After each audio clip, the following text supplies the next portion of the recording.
time for gingerbread!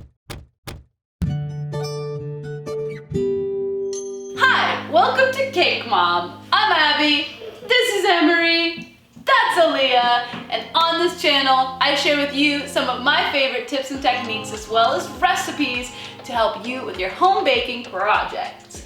If you haven't already or if you're new, please consider subscribing to the channel and hitting the notifications bell so you can see when we post our next video. Today, we're feeling all Christmassy, so we thought we'd bring in some holiday spirit with gingerbread cake. It is delicious and it is a great in-between fall and Christmas, so let's make it. As on all of my videos, the recipe is in the description below, but I'm gonna go ahead and tell you what I have here. I have some all-purpose flour, buttermilk, some molasses, eggs, white sugar, ginger, cinnamon, and cloves, baking soda, baking powder, and salt, and melted butter. Okay, so here we have our melted butter that has been cooled to kind of room temperature, and we are going to add our molasses and our sugar. Then we will add our eggs.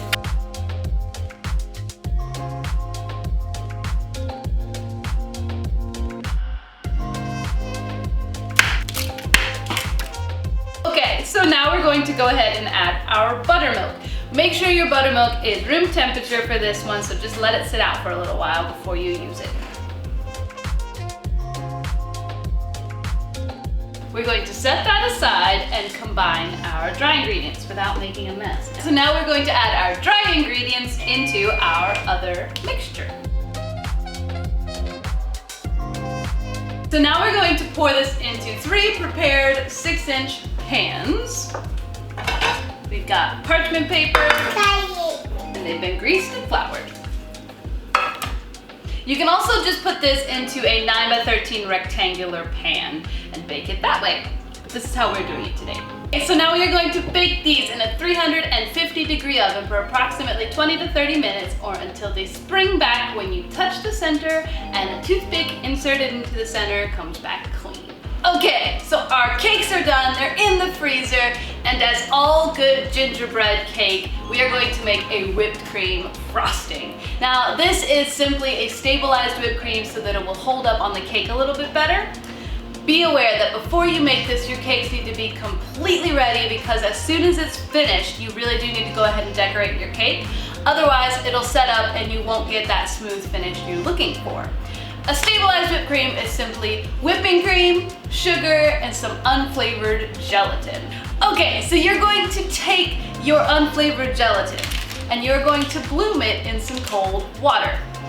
That simply means start to dissolve it. That's about it. So as you can see, our gelatin has fully absorbed all of the water that's in there and it's kind of solidified.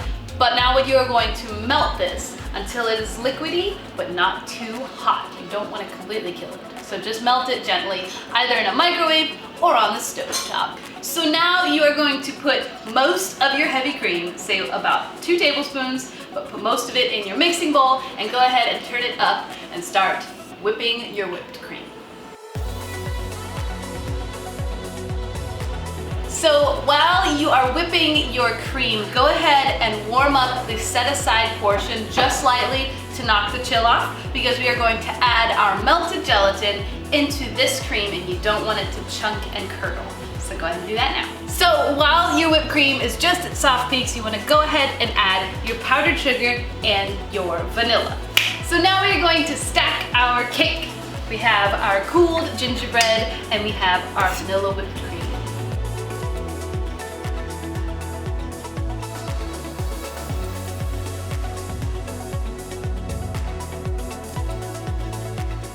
All right, there it is, a gingerbread cake.